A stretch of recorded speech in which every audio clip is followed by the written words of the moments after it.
ನೀವು ಕೇಳ್ತಿದ್ರಿ radio Kundapura 89.6 FM. ಇದು ಕುಂದ ಕಂಠಗಳ ಪ್ರಕೃತಿಯ ಸ್ವರ.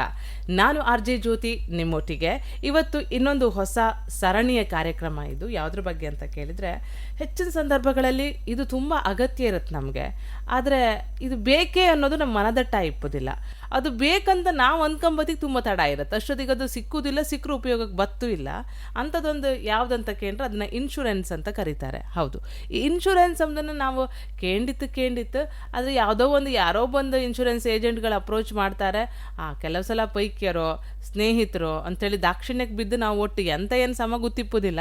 ಅವ್ರು ಹೇಳ್ರಲ್ಲ, ಅವ್ರು ಕೇಂದ್ರಲ್ಲ, ಒಂದು ಮಾಡುವ ಅಂಥೇಳಿ ಮಾಡೋದಿತ್ತು. ಅದ್ರ ಹಿಂದೆ ಮುಂದೆ ಎಂಥದ್ದು ಗೊತ್ತಿಪ್ಪೋದಿಲ್ಲ ನಮಗೆ. ಅದನ್ನ ಹೇಗಳಿಗೆ ಕ್ಲೇಮ್ ಮಾಡ್ಕೊ, ಯಾವ ಸಂದರ್ಭಗಳಲ್ಲಿ ಅದು ಬಳಕೆಗೆ ಬತ್ತತ್ತ, ಮತ್ತು ಯಾವ ಇನ್ಶೂರೆನ್ಸ್ ಅದು ಮಾಡಿಸಿರೋದು ಅಂತಹ ಮಾಹಿತಿಯನ್ನು ನಾವು ತಕ್ಕಂತಿಲ್ಲ. ಅವ್ರು ಹೇಳ್ರ ಒಂದು ಮಾಡಿ ಅಂಥೇಳಿ ಹೇಳಿಬಿಡೋದು, ಅಲ್ಲಿಗೆ ಮುಗಿಸ್ಬಿಡ್ತೇವೆ ನಾವು. ಆದರೆ ಎಷ್ಟೋ ಸಲದಲ್ಲಿ ಈಗ ಸ್ವಲ್ಪ ಜಾಸ್ತಿ ಅವೇರ್ನೆಸ್ ಬರ್ತಿರೋದ್ರಿಂದ ಈ ಇನ್ಶೂರೆನ್ಸ್ಗಳಲ್ಲೇ ಬಹಳ ಥರದ ಇನ್ಶೂರೆನ್ಸ್ಗಳಿದ್ದಾವೆ. ಅದನ್ನ ಯಾವಾಗ ಮಾಡ್ರೆ ಯಾವ ಥರದ ಉಪಯೋಗ ಕ್ಲೇಮ್ ಮಾಡೋದಂದ್ರೆ ಎಂತ, ಅದಕ್ಕಿಂತ ಮುಂಚೆ ಕ್ಲೇಮ್ ಮಾಡೋದಾದ್ರೆ ಹೇಗೆ, ಕ್ಲೋಸ್ ಮಾಡೋದಾದರೆ ಹೇಗೆ, ಒಂದು ವೇಳೆ ಆ ಇನ್ಶೂರೆನ್ಸ್ ಕಂಪನಿಯವರು ಹೇಳಿದ ಪ್ರಕಾರ ಅಮೌಂಟ್ ಕೊಡಲಿಲ್ಲ ಅಂದರೆ ಅದಕ್ಕೆ ಅಂತ ನಾಮಿನಿಗಳು ಹಾಕೋದಂದ್ರೆ ಅಂತ, ಇನ್ಶೂರೆನ್ಸ್ ಕೆಲವೊಂದು ಸಲ ಅಕಸ್ಮಾತ್ ಡೆತ್ ಅಥವಾ ಸತ್ತ ಮೇಲೆಲ್ಲ ಸಿಗೋದಿತ್ತು, ಅದನ್ನೆಲ್ಲ ನಾವು ಪಡ್ಕೊಂಬುದು ಹೇಗೆ, ಅದರಲ್ಲಿ ಯಾರ ಹೆಸರು ಅವ್ರು ಹಾಕಿರಬೇಕು, ಅಂಥ ಸಮಸ್ಯೆಗಳಾದಾಗ ಯಾರನ್ನ ಕಾಂಟ್ಯಾಕ್ಟ್ ನಾವು, ಇಂಥವುಗಳು ಸುಮಾರು ಮಾಹಿತಿಗಳು ಇಂದಿನ ಜಗತ್ತಿಗೆ ಬೇಕೇ ಇರುತ್ತೆ. ಈಗಿನ ದಿನಗಳಲ್ಲಿ ಒಬ್ಬರ ಹತ್ರ 1 2 3 4 ಬಗೆ ಇನ್ಶೂರೆನ್ಸ್ ಇಪ್ಪದು ಅನಿವಾರ್ಯವೂ ಆಗಿರುತ್ತೆ. ಇದ್ರ ಬಗ್ಗೆ ಎಲ್ಲ ನಮ್ಮ ಜನರಿಗೆ, ನಮ್ಮ ಕೇಳುಗರಿಗೆ ಮಾಹಿತಿ ಬೇಕೇ ಬೇಕೆಂಬ ಕಾರಣಕ್ಕೆ ನಾವಿವತ್ತೊಂದು ಹೊಸ ಸರಣಿ ಕಾರ್ಯಕ್ರಮ ಶುರು ಮಾಡ್ತಾ ಇತ್ತು. ಅದು ಇನ್ಶೂರೆನ್ಸ್ ಬಗ್ಗೆ ಇರುತ್ತೆ. ನಿಮಗೆ ಇವತ್ತು ನಮ್ಮೊಟ್ಟಿಗೆ ಈ ಇನ್ಶೂರೆನ್ಸ್ ಬಗ್ಗೆ ಮಾಹಿತಿಯನ್ನು ಕೊಡೋಕೆ ನಮ್ಮ ಕುಂದಾಪುರದಲ್ಲಿ ಬಹುಶಃ ಇನ್ಶೂರೆನ್ಸ್ ಬಗ್ಗೆ ಜ್ಞಾನವನ್ನು ಪಸರಿಸಿದವರಲ್ಲಿ ಇವರು ಪ್ರಪ್ರಥಮರು ಅಂತ ಅನ್ಸುತ್ತೆ. ಇವರು ನಿತ್ಯಾನಂದ ಕುಂದಾಪುರ ಅವರು ನಮ್ಮೊಟ್ಟಿಗಿದ್ರೆ. ಸರ್ ನಮಸ್ಕಾರ, ನಮ್ಮ ಕಾರ್ಯಕ್ರಮಕ್ಕೆ ಸ್ವಾಗತ. ನಮಸ್ತೆ. ಇವರು ಬಹಳಷ್ಟು ಕಂಪನಿಯಲ್ಲಿ ಹೆಲ್ತ್ ಇನ್ಶೂರೆನ್ಸ್ ಇರ್ಬೋದು, ಬೇರೆ ಇನ್ಶೂರೆನ್ಸ್ಗಳಲ್ಲಿ ದುಡಿದವರು, ಬ್ರಾಂಚ್ ಮ್ಯಾನೇಜರ್ ಆಗಿಯೂ ದುಡಿದವರು, ಅದರೊಟ್ಟಿಗೆ ಈಗಲೂ ಕೂಡ ಬೇರೆ ಬೇರೆ ಇನ್ಶೂರೆನ್ಸ್ ಕಂಪನಿಗಳಿಗೆ ಕೆಲಸನೂ ಮಾಡ್ತಾ ಇದ್ರು, ಏಜೆನ್ಸಿ ಎಲ್ಲ ಇಟ್ಕೊಂಡ. ಹಾಗಾಗಿ ಸುಮಾರು ವರ್ಷಗಳ ಇನ್ಶೂರೆನ್ಸ್ ಕ್ಷೇತ್ರದಲ್ಲಿ ದುಡಿದ ಅನುಭವ ಇವರದ್ದಿದೆ. ಸೊ ಹಾಗಾಗಿ ಫಸ್ಟ್ ಇವರಿಗೊಂದು ಪ್ರಶ್ನೆ ಕೇಂಬ, ಸರಿ ಇನ್ಶೂರೆನ್ಸ್ ಅಂದರೆ ಎಂತ, ಇದನ್ನೊಂಚೂರು ನಮಗೆ ಎಕ್ಸ್ಪ್ಲೇನ್ ಮಾಡಿ ಕಾಂಬ.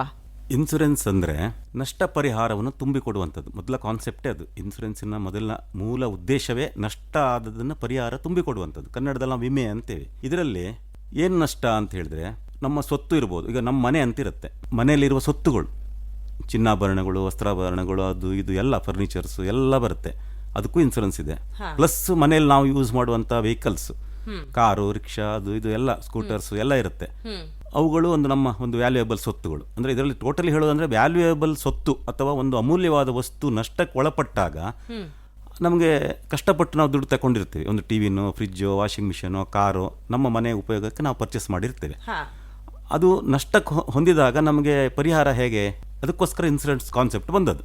ಯಾವಾಗ ಶುರುವಾಯಿತು, ಹ್ಯಾಂಗ್ ಶುರುವಾಯಿತು? ಇದು ಈಗ ಇತ್ತೀಚೆಗೆ ಶುರುವಾದದ್ದಲ್ಲ. ಇದು ಈ ಕಾನ್ಸೆಪ್ಟ್ ಎನ್ನುವಂಥದ್ದು ಎಷ್ಟೋ 1000 ವರ್ಷಗಳ ಹಿಂದಿಂದ ಪ್ರಾರಂಭ ಆಗಿದ್ದು. ಹೌದು. ಇದು ನಮ್ಮ ನಾಗರಿಕತೆ ಉದಯವಾದಾಗ ಮನುಷ್ಯ ಫಸ್ಟಿಗೆ ಅದು ಈಗ ಇರುವ ಹಾಗೆ ಎಲ್ಲ ಬಸ್ಸಿನ ವ್ಯವಸ್ಥೆ, ಲಾರಿ ಅಥವಾ ಟ್ರೈನು ಅದೆಲ್ಲ ಇರಲಿಲ್ಲ, ಓನ್ಲಿ ಜಲಮಾರ್ಗ ಇದ್ದಿತ್ತು. ಆಗ ಹಣದ ಒಂದು ವಹಿವಾಟು ಇರಲಿಲ್ಲ, ಬಾರ್ಟರ್ ಸಿಸ್ಟಮ್ ಅಂತಿತ್ತು. ವಸ್ತುಗಳನ್ನು ಎಕ್ಸ್ಚೇಂಜ್ ಮಾಡುವಂಥದ್ದು.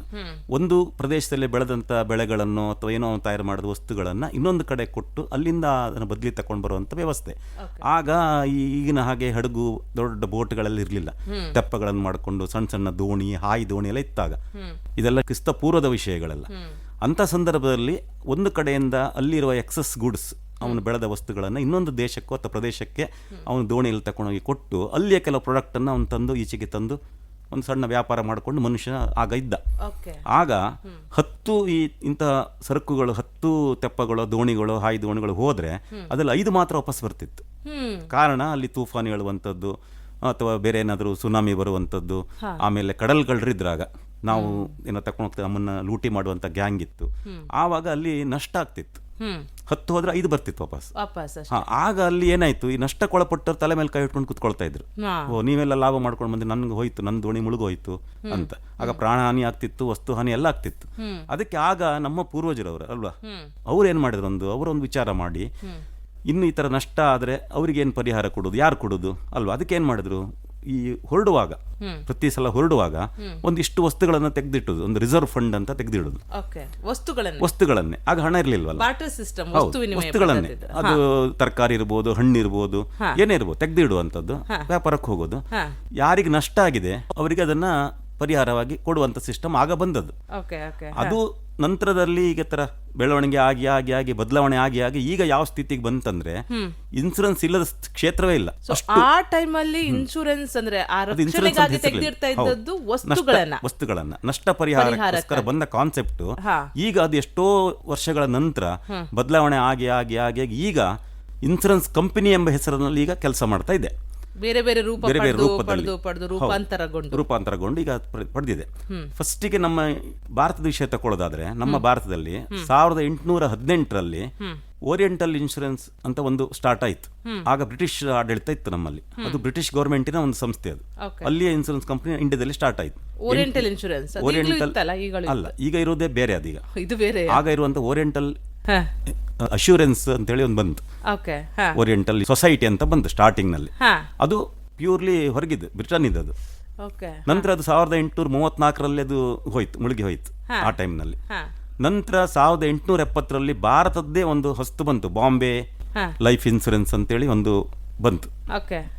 ಬಾಂಬೆ ಇನ್ಸೂರೆನ್ಸ್ ಸೊಸೈಟಿ ಅಂತ ಇನ್ನೊಂದು ನಮ್ಮ ಇಂಡಿಯಾದ್ದೇ ಸ್ಟಾರ್ಟ್ ಆಯ್ತು 1870ರಲ್ಲಿ. ನಂತರ 1906ರಲ್ಲಿ ನ್ಯಾಷನಲ್ ಇನ್ಸೂರೆನ್ಸ್ ಕಂಪನಿ ಅಂತ ಸ್ಟಾರ್ಟ್ ಆಯ್ತು, ಜನರಲ್ ಇನ್ಸೂರೆನ್ಸ್ ಕ್ಷೇತ್ರದಲ್ಲಿ. ಅದು ಪ್ರಾರಂಭ ಆಯ್ತು. ಅದು ಈಗಲೂ ನಡೀತಾ ಇದೆ ಕೆಲಸ. ಆ ಕಂಪನಿ ಈಗಲೂ ಚೆನ್ನಾಗಿ ಕೆಲಸ ಮಾಡ್ತದೆ. ಮೊನ್ನೆ 125 ವರ್ಷದ ಒಂದು ಒಳ್ಳೆ ಒಂದು ಪ್ರೋಗ್ರಾಮ್ ಎಲ್ಲ ಮಾಡ್ಕೊಂಡ್ರು. ಅಂದ್ರೆ 125 years ಆಯ್ತು ಆ ಸಂಸ್ಥೆಗೆ. ಅದು ಜನರಲ್ ಇನ್ಸೂರೆನ್ಸ್ ನೋಡ್ಕೊಳ್ತದೆ. ಅದು ನಮ್ಮ ಇಂಡಿಯಾದ ಪ್ಯೂರ್ ಇಂಡಿಯಾದ್ದು. ನಂತರ ಆವಾಗಲೂ ಸಹ ತುಂಬಾ ಇತ್ತು, ತುಂಬ ಅಂದರೆ ಇಂಡಿಯಾದಲ್ಲಿ ಈಗ ಹೇಗೆ ಈ ಗೂಡಂಗಡಿಗಳು ಅವ್ರು ಇದ್ದ ಹಾಗೆ ತುಂಬ ಇನ್ಸೂರೆನ್ಸ್ ಕಂಪ್ನಿ ಇತ್ತು. ಸಣ್ಣದು 4-5 ಜನ ಸೇರ್ಕೊಂಡು ಏನೋ ಮಾಡೋದು, ಅದು ಕೊಡ್ತೆ ಇದು ಕೊಡ್ತೆ ಹೇಳಿ. ಆಗ ಅಲ್ಲಿ ಮೋಸ ಆಗ್ತಿತ್ತು. ಏನ್ ಪ್ರಾಮಿಸ್ ಮಾಡಿದ್ದಾರೆ ಅದು ಕೊಡ್ತಿರ್ಲಿಲ್ಲ. ಎಲ್ಲೂ ರಿಜಿಸ್ಟ್ರೇಷನ್ ಅದೆಲ್ಲ ಸಿಸ್ಟಮ್ ಇರಲಿಲ್ಲ. ಅದಕ್ಕೆ ಸರ್ಕಾರ ಏನ್ ಮಾಡ್ತು, 1938ರಲ್ಲಿ ಒಂದು ಆಕ್ಟ್ ತಂತು. ಆಗ್ಲೂ ಇವರೇ ಇದ್ರು, ಯಾರು ನಮ್ಮ ಬ್ರಿಟಿಷರೇ ಇದ್ರು 1938ರಲ್ಲಿ. ಅವರೊಂದು ಆಕ್ಟ್ ತಂದ್ರು, ಇನ್ಸೂರೆನ್ಸ್ ಆಕ್ಟ್ ಅಂತ ಹೇಳಿ. ಅಲ್ಲಿ ಕೆಲವು ಕಂಡೀಷನ್ಸ್, ಕೆಲವು ರೂಲ್ಸ್ ಅಂಡ್ ರೆಗ್ಯುಲೇಷನ್ಸ್ ಎಲ್ಲ ಫಿಟ್ ಮಾಡಿದ್ರು. ಈ ತರ ಇನ್ಸೂರೆನ್ಸ್ ಅಂದ್ರೆ ಈ ತರನೇ ಮಾಡ್ಬೇಕು, ನೀವು ಹಾಗೆ ಮಾಡ್ಬೇಕು, ಹೀಗೆ ಮಾಡಬೇಕು ಅಂತ ತುಂಬಾ ರೂಲ್ಸ್ ಕೊಟ್ರು. ನಂತರ 1956ರಲ್ಲಿ, ಆಗ ನಮ್ಮ ಇಂಡಿಯಾದ ಭಾರತ ಸರ್ಕಾರ ಇತ್ತು, 56ರಲ್ಲಿ LIC ಆಫ್ ಇಂಡಿಯಾ ಅಂತ ಈಗ ಇದೆಯಲ್ಲ, ಅದು ಬಂತು. LIC ಲೈಫ್ ಇನ್ಸೂರೆನ್ಸ್ ಕಾರ್ಪೊರೇಷನ್ ಅಂತ ಬಂತು. ಆಗ ಸುಮಾರು 240 ಕಂಪನಿಗಳನ್ನು ಒಟ್ಟು ಸೇರಿಸಿ ಒಂದು ಮಾಡಿದ್ದು. LIC ಅಂದ್ರೆ ಒಂದೇ ಸ್ಟಾರ್ಟ್ ಮಾಡಿದ್ದಲ್ಲ, ಅದು ಆಗ ವರ್ಕ್ ಮಾಡ್ತಾ ಇರುವಂತ 240 ಇನ್ಸೂರೆನ್ಸ್ ಲೈಫ್ ಇನ್ಸೂರೆನ್ಸ್ ಕಂಪನಿ ಎಲ್ಲ ಒಟ್ಟು ಹಾಕಿ ಅದನ್ನ life insurance corporation of India ಅಂತ ಭಾರತ ಸರ್ಕಾರ ಅದನ್ನ ಪರ್ಮಿಷನ್ ಕೊಟ್ಟು ಒಂದು ಸಂಸ್ಥೆ, ದೊಡ್ಡ ಸಂಸ್ಥೆಗೆ ಮಾಡಿತ್ತು. ಆಯ್ತಾ. ಆಮೇಲೆ 1870ರಲ್ಲಿ ಈ ಜನರಲ್ ಇನ್ಸೂರೆನ್ಸ್ ಆಕ್ಟ್ ಅಂತ ಬಂತು. ಜನರಲ್ ಇನ್ಸೂರೆನ್ಸ್ ಅಂತ ಹೇಳಿದ್ರೆ ಬೇರೆ, ಲೈಫ್ ಬೇರೆ, ಅದು ಹೇಳ್ತೇನೆ ಮುಂದೆ ನಾನು ಯಾವ ವೆರೈಟಿ ಇದೆ ಅಂತ. ಲೈಫ್ ಇನ್ಶೂರೆನ್ಸ್ ಬೇರೆ, ಜನರಲ್ ಇನ್ಶೂರೆನ್ಸ್ ಬೇರೆ, ಹೆಲ್ತ್ ಇನ್ಶೂರೆನ್ಸ್ ಬೇರೆ, ಎಲ್ಲ ಬೇರೆ ಬೇರೆ ಸಂಸ್ಥೆಗಳಿದ್ದಾವೆ. ಅಲ್ಲಿ LIC ಸ್ಟಾರ್ಟ್ ಆಯ್ತು. ಆಮೇಲೆ 870ರಲ್ಲಿ LIC ಸ್ಟಾರ್ಟ್ ಆಯ್ತಲ್ಲ, ಹೌದು. ಅಷ್ಟೊತ್ತಿಗೂ ಹಿಂಗೆ 230 ಕಂಪನಿಗಳೆಲ್ಲ ಒಟ್ಟಿದ್ದಲ್ಲ, ಅದೇ ಒಂದೇ ಮಾಡಿದ್ದು. ಅಷ್ಟು 240 ಸಂಸ್ಥೆಗಳನ್ನೆಲ್ಲ ಸೇರಿಸಿ, ಈಗ ಕೆಲವು ಎಷ್ಟೋ ಪ್ರೈವೇಟ್ ಬ್ಯಾಂಕ್ಗಳು ಸೇರಿಸಿ ಒಂದು ನ್ಯಾಷನಲೈಸ್ಡ್ ಬ್ಯಾಂಕ್ ಮಾಡಲ್ವ, ಹಾಗೆ ಒಂದು ಮಾಡಿದ್ರು. ಕಡೆಗೆ 870ರಲ್ಲಿ ಜನರಲ್ ಇನ್ಸೂರೆನ್ಸಿಗೆ ಒಂದು ಆಕ್ಟ್ ತಂದ್ರು. ಕಡೆಗೆ 2000ರಲ್ಲಿ IRDA ಅಂತ ಸ್ಟಾರ್ಟ್ ಆಯ್ತು, insurance regulatory authority development of India ಅಂತ. IRDA ಅದು ಈಗ ನಡೀತಾ ಇರೋದು ಅದೇ, ಅದರ ಅಂಡರ್ನಲ್ಲೇ ಎಲ್ಲ ಇನ್ಸೂರೆನ್ಸ್ ಕಂಪನಿ ಅದರ ಅಂಡರ್ ಬರ್ತದೆ. ಎಲ್ಲ ಇನ್ಸೂರೆನ್ಸ್, ಅದು ಲೈಫ್ ಇರಲಿ, ಹೆಲ್ತ್ ಇರಲಿ, ಜನರಲ್ ಇನ್ಸೂರೆನ್ಸ್ ಇರಲಿ, ಯಾವುದೇ ಇರಲಿ, ಎಲ್ಲವೂ IRDA ಅಂಡರ್ನಲ್ಲಿ ಕೆಲಸ ಮಾಡ್ತಾ ಉಂಟು ಈಗ. ಅದು 2000 ಇಸ್ವಿಯಲ್ಲಿ ಸ್ಟಾರ್ಟ್ ಆಯಿತು. ಆಮೇಲೆ 2006ರಲ್ಲಿ ಮನಿ ಲಾಂಡ್ರಿಂಗ್ ಆಕ್ಟ್ ಅಂತೇಳಿ ಬಂತು. ಅಲ್ಲಿ ಹಣಕಾಸಿನ ಇದರದೆಲ್ಲ ಸ್ವಲ್ಪ ಅದೆಲ್ಲ ಆಕ್ಟ್ ಎಲ್ಲ ತಂದರು. ಅಂತೂ ಈಗ ನಮ್ಮ ಭಾರತದಲ್ಲಿ, ನಮ್ಮ ದೇಶದಲ್ಲಿ ಸರ್ಕಾರದ ನೇರ ಅಧೀನದಲ್ಲಿರುವ ಜನರಲ್ ಇನ್ಸೂರೆನ್ಸ್ ಕಂಪ್ನಿಗಳು national, new India, oriental, United, ಇದು 4 ಸರ್ಕಾರದ ನೇರ ಅಧೀನದಲ್ಲಿ ಕೆಲಸ ಮಾಡ್ತಾರೆ. ಆವಾಗಲೂ ಜನರಲ್ ಇನ್ಸೂರೆನ್ಸ್ 106, 107 ಇತ್ತು, ಬೇರೆ ಬೇರೆ ಸಣ್ಣ ಪುಟ್ಟ ಕಂಪನಿಗಳು. ಅದನ್ನೆಲ್ಲ ಡಿವೈಡ್ ಮಾಡಿ ಒಗ್ಗೂಡಿಸಿ 4 ಡಿವಿಷನ್ ಮಾಡಿದರು. ಅದು ಈಗಲೂ 4 ಕಂಪನಿಗಳು ಕೆಲಸ ಮಾಡ್ತವೆ, ಎಲ್ಲ ಕಡೆಯಲ್ಲೂ ಬ್ರಾಂಚ್ ಇದೆ. ಆಗ ಇದ್ದದ್ದೆಲ್ಲ ಸೇರಿಸಿ ಒಂದೇ ಮಾಡಿದೆ, ಅದಕ್ಕೆ IRDA ಕಂಟ್ರೋಲ್ ಮಾಡ್ತದೆ. ಅವ್ರೇನು ಮಾಡ್ತಾರೆ ಅಂದರೆ, ಜನರಲ್ ಇನ್ಸೂರೆನ್ಸ್ನವರು ಹೆಲ್ತ್ ಇನ್ಸೂರೆನ್ಸು ಕೊಡ್ತಾರೆ, ವೆಹಿಕಲಿಗೆ, ನಿಮ್ಮಲ್ಲಿರೋ ಯಾವುದೇ ಓಡಾಟ ಮಾಡುವಂಥ ವೆಹಿಕಲಿಗೆ ಕೊಡ್ತಾರೆ, ಮನೆಗೆ ಬಿಲ್ಡಿಂಗ್ ಎಲ್ಲ ಕಟ್ತಾ ಇದ್ದೀರಾ ಬಿಲ್ಡಿಂಗಿಗೆ ಕೊಡ್ತಾರೆ, ಬಿಲ್ಡಿಂಗ್ನಲ್ಲಿರುವ ವಸ್ತುಗಳಿಗೂ ಕೊಡ್ತಾರೆ. ಆಮೇಲೆ ಮನೆಯಲ್ಲಿ ಇದು ನಿಮ್ಮ ತೋಟಗಳಿಗೆ, ಬೆಳೆಗಳಿಗೆ, ನೀವು ಬೆಳೆ ಬೆಳೆಸ್ತೀರಾ, ನೆರೆ ಬಂದು ಏನಾದ್ರು ಬಂದು ಮುಳುಗಿ ಹೋದರೆ ಬೆಳೆ ಇನ್ಸೂರೆನ್ಸು. ಆಮೇಲೆ ಅಂಗಡಿಗಳಿಗೆ, ಅದಕ್ಕೆ ಶಾಪ್ ಕೀಪರ್ ಇನ್ಸೂರೆನ್ಸ್ ಅಂತಿದೆ. ಅಂಗಡಿಗಳೆಲ್ಲ ವ್ಯಾಪಾರ ಮಾಡೋರು, ಬಟ್ಟೆ ಅಂಗಡಿ, ಪಟಾಕಿ ಅಂಗಡಿ ಮತ್ತು ಈ ಸ್ಟೇಷನರಿ ಅಂಗಡಿಗಳಲ್ಲಿ ಜಾಸ್ತಿ ಬೆಂಕಿ ಅನಾಹುತ ಆಗುವಂಥ ಶಾರ್ಟ್ ಸರ್ಕ್ಯೂಟ್ ಎಲ್ಲ ಆಗಿ ಆಗ ನಷ್ಟ ಆಗುತ್ತೆ. ಇತ್ತೀಚೆಗೆ ಕೆಲವು ನಮ್ಮ ಸ್ನೇಹಿತರದ್ದೊಬ್ಬರದ್ದು 20-30 ಲಕ್ಷ ಹಾಕಿ ಅಂಗಡಿ ಮಾಡಿದ್ರು ಸುಟ್ಟೋಯ್ತು. ಅವ್ನು ಸಾಲ ಎಲ್ಲ ಮಾಡಿದ್ದ. ಭಾಳ ಕಷ್ಟ ಅಲ್ವಾ ಅಂತ ಸಂದರ್ಭದಲ್ಲಿ ಅವ್ರು ಇನ್ಸೂರೆನ್ಸ್ ಬೇಕಲ್ವ, ಮಾಡಿದ್ದ, ಸಿಕ್ಕಿತ್ತು ಅವನಿಗೆ ಪರಿಹಾರ. ಹಾಗೆ ಶಾಪ್ ಇನ್ಸೂರೆನ್ಸು. ಆಮೇಲೆ ಫ್ಯಾಕ್ಟ್ರಿಗಳನ್ನೆಲ್ಲ ಮಾಡ್ತಾರೆ, ಅದು ಮಿಷಿನರೀಸ್ ಇರ್ತದೆ, ಅಲ್ಲಿ ವರ್ಕರ್ಸ್ ಇರ್ತಾರೆ, ಅಲ್ಲಿ ಏನೂ ಆಗ್ಬೋದು, ಶಾರ್ಟ್ ಸರ್ಕ್ಯೂಟ್ ಆಗ್ಬೋದು, ಅಥವಾ ಇದು ಮೆಷಿನರಿ ಬ್ರೇಕ್ ಡೌನ್ ಆಗೋ ಚಾನ್ಸ್ ಇರ್ತದೆ, ಅದಕ್ಕೂ ಇನ್ಸೂರೆನ್ಸ್. ಎಲ್ಲದಕ್ಕೂ ಟೋಟಲಿ ಈಗ ಇನ್ಸೂರೆನ್ಸ್ ಇಲ್ಲದ ಫೀಲ್ಡ್ ಇಲ್ಲ. ಈ ಆಡು ಮುಟ್ಟದ ಸೊಪ್ಪಿಲ್ಲ ಅಂತಾರಲ್ಲ, ಹಾಗೆ ಇನ್ಸೂರೆನ್ಸ್ ಇಲ್ಲದ ಕ್ಷೇತ್ರ ಇಲ್ಲ ಈಗ ಯಾವುದಕ್ಕೆ ಹೋಗಿ. ಇವನ್ ಮೊನ್ನೆ ಚೌತಿ ಟೈಮ್ನಲ್ಲಿ ಗಣಪತಿಗೂ ಇನ್ಸೂರೆನ್ಸ್ ಮಾಡಿದ್ದಾರೆ ಬಾಂಬೆನಲ್ಲಿ. ಹೌದೌದು, ಎಷ್ಟು ಕೋಟಿಗೆ ಪ್ರೀಮಿಯಮ್ ಎಷ್ಟು ಲಕ್ಷ ಆಗ್ತದೆ. ನಾಳೆ ಏನಾದ್ರು ಅಂದರೆ ಏನಾದರೂ ಅನಾಹುತ ಆದರೆ, ಮೂರ್ತಿಗೆ ಭಂಗ ಬಂದರೆ ಅದ್ರಲ್ಲಿ ಚಿನ್ನ ವಜ್ರ ವೈಡೂರಿ ಹಾಕಿರ್ತಾರೆ. ಆ ಗಣಪತಿಯಲ್ಲಿ ಬರೇ ಮಣ್ಣಿನ ವಿಗ್ರಹ ಅಲ್ಲ ಅದು, ಅದು ಎಷ್ಟೋ ಕೋಟಿಯಲ್ಲಿ ಆಭರಣ ಇರುತ್ತೆ, ಅಲ್ಲಿ ಕಳ್ಳತನ ಆದರೆ ಅಲ್ವಾ, ಅದಕ್ಕೋಸ್ಕರ ಅದಕ್ಕೂ ಇನ್ಸೂರೆನ್ಸ್ ಮಾಡ್ತಾರೆ. ಹಾಗಾಗಿ ಇನ್ಸೂರೆನ್ಸ್ ಇಲ್ಲ ಅನ್ನೋದಕ್ಕೆ ಯಾವುದೂ ಇಲ್ಲ ಈಗ. ಇವನ್ ಮೊಬೈಲಿಗೆ ಇನ್ಸೂರೆನ್ಸ್ ಇದೆ, ನೀವು ಯಾವುದೇ ತಗೊಳ್ಳಿ. ಇದು ಇನ್ಸೂರೆನ್ಸ್ ಇನ್ನೂ ನಾವು ಹೇಳಬೇಕಾದ್ರೆ ಇದು ವಿದೇಶದಲ್ಲಿ ಕಾಮನ್. ಇದು ನಾವು ಹೇಗೆ ಊಟ ಕಾಫಿ ತಿಂಡಿ ಯಾರು ಹೇಳಬೇಕಾ ನಮಗೆ, ಅವ್ರು ಟೈಮ್ ಆಯಿತು ಊಟ ಮಾಡಿ ತಿಂಡಿ ಮಾಡ್ತು ಎಲ್ಲ, ಹಾಗೆ ಅಲ್ಲಿ ಅದು ಕಾಮನ್ ಅದು ಇನ್ಸೂರೆನ್ಸ್ ಅನ್ನುವಂಥದ್ದು. ಇವತ್ತು ನೀವು ಫಾರಿನಿಗೆ ಹೋಗ್ಲಿಕ್ಕಿಲ್ಲ ಇನ್ಸೂರೆನ್ಸ್ ಇಲ್ಲದೆ.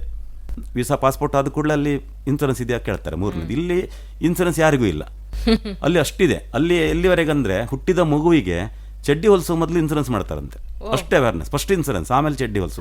ತುಂಬಾ ಇಂಪಾರ್ಟೆಂಟ್, ತುಂಬಾ ಇಂಪಾರ್ಟೆಂಟ್.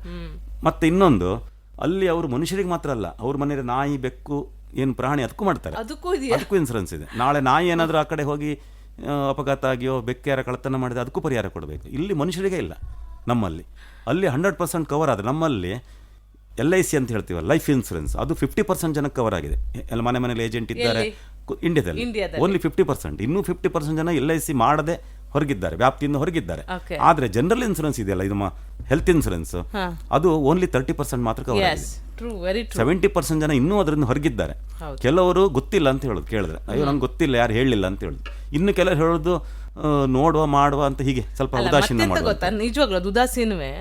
ನಮ್ಗೆ ಎಂತಾರು ಆಸ್ಪತ್ರೆಗೆ ಹೋಗಿ ಲಕ್ಷಗಟ್ಲೆ ಕೊಟ್ಟು ಬತ್ತಲ್ಲ, ಅಷ್ಟೊತ್ತಿಗೆ ಒಂದು ಇನ್ಶೂರೆನ್ಸ್ ಮಾಡಿರ ಆತಿತ್ತು ಮಾರ್ರೆ. ಮತ್ತೆ ಕೆಲವರು ಇದು ರಿಟರ್ನ್ ಬರುದಿಲ್ವಲ್ಲ ಅಂತ ಅದೊಂದು ಕೆಲಸ. ಈಗ LICಲಿ ಹಣ ಹಾಕಿದ್ರೆ ಏನಾದ್ರು ಪರಿಹಾರ ತೊಂದರೆ ಆದ್ರೆ ಪರಿಹಾರ ಕೊಡ್ತಾರೆ, ಇಲ್ಲಾದ್ರೆ ರಿಟರ್ನ್ ಇದೆ ನಿಮ್ಗೆ.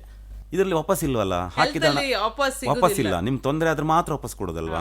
ಹಾಗಾಗಿ ಜನ ಏನ್ ಮಾಡ್ತಾರೆ, ಸ್ವಲ್ಪ ಆಲೋಚನೆ ಮಾಡ್ತಾರೆ. ಹಾಗಾಗಿ ಇವತ್ತು ಇನ್ಸೂರೆನ್ಸ್ ತಲುಪಿಲ್ಲ ಜನಕ್ಕೆ. ಇನ್ನು ಕೆಲವರು ನೆಗ್ಲಿಜೆನ್ಸ್, ನೀವು ಎಷ್ಟೇ ಹೇಳಿ ದುಡ್ಡಿದೆ ಎಲ್ಲನೂ ಇದೆ, ಆದರೂ ನೆಗ್ಲಿಜೆನ್ಸ್, ನೋಡುವ ಮಾಡುವ ಬೇಕಾದಾಗ ನೋಡುವ ಅಂತ ಈ ಥರ ಒಂಥರ ನೆಗ್ಲಿಜೆನ್ಸ್ನಿಂದ ಜನ ಇನ್ನೂ ಹೊರಗಿದ್ದಾರೆ.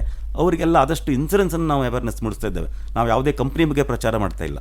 ನೀವು ಇಲ್ಲೇ ಹೋಗಿ ಅದೇ ತಗೊಳ್ಳಿ ಇದೇ ತಗೊಳ್ಳಿ ಅಂತ ನಾವು ಹೇಳೋದಿಲ್ಲ. ಟೋಟಲಿ ಇನ್ಸೂರೆನ್ಸ್ ಮಾಡ್ಕೊಳ್ಳಿ, ಊಟ ಮಾಡಿ ಅಂತ ಇಂಥದೇ ಹೋಟ್ಲಿಗೆ ಊಟ ಮಾಡಿ ಅಂತ ನಾವು ಹೇಳೋದಿಲ್ಲ. ಊಟ ಮಾಡಿ ಮಧ್ಯಾಹ್ನ. ನಾನು ತುಂಬ ಅಬ್ಸರ್ವ್ ಮಾಡಿದ್ದೇನೆ ನಿತ್ಯಾನಂದ ಕುಂದಾಪುರ. ಎಂತಕಂದ್ರೆ ನಮ್ಮಲ್ಲಿ ನಾವು ಕಾರ್ ತಕೊಂಡ್ರೆ ಫಸ್ಟಿಗೆ ಇನ್ಶೂರೆನ್ಸ್ ಮಾಡಿಬಿಡ್ತಾರೆ. ಥರ್ಡ್ ಪಾರ್ಟಿ ಇರ್ಬೋದು, ಫಸ್ಟ್ ಪಾರ್ಟಿ, ಎಂಥದೇ ಇರಲಿ, ಕಾರಾ ಟೂ ವೀಲರ. ನಾನು ಯಾವಾಗಲೂ ಅಂದ್ಕೊಳ್ಳೋದು, ವೆಹಿಕಲ್ ನಾವು ತಗೊಂಡು ಕೂಡಲೇ ಇನ್ಶೂರೆನ್ಸ್ ಮಾಡ್ತೇವೆ, ಬಾಡಿ ನಮ್ದೇ.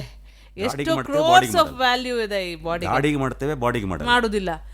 ಅದೇ ಬಾಡಿಗೆ ನಾವು ಮಾಡೋದಿಲ್ಲಲ್ಲ, ನಮ್ಮಲ್ಲಿ ಅವೇರ್ನೆಸ್ ಇಲ್ವಲ್ಲ. ಗಾಡಿ ಕೇರ್ ಮಾಡುವಷ್ಟು ನಮ್ಮ ಬಾಡಿ ಕೇರ್ ಮಾಡೋದಿಲ್ಲಲ್ಲ. ಅಂದ್ರೆ ಅಲ್ಲಿ ಇರುವ ಮೊಬೈಲಿಗೆ ಒಂದು 10-15 ಸಾವಿರ ಬೆಲೆ. ಅದೇ ನಿಮ್ಮ ಕಾರ್ ತಗೊಳ್ತೀರಾ 10-20 ಲಕ್ಷದ ಕಾರು. ಆದ್ರೆ ನೀವು ಹೇಳಿದಾಗೆ ನಮ್ಮ ದೇಹದಲ್ಲಿ ಅಮೂಲ್ಯವಾದ ಅಂಗಾಂಗಗಳಿದಾವೆ.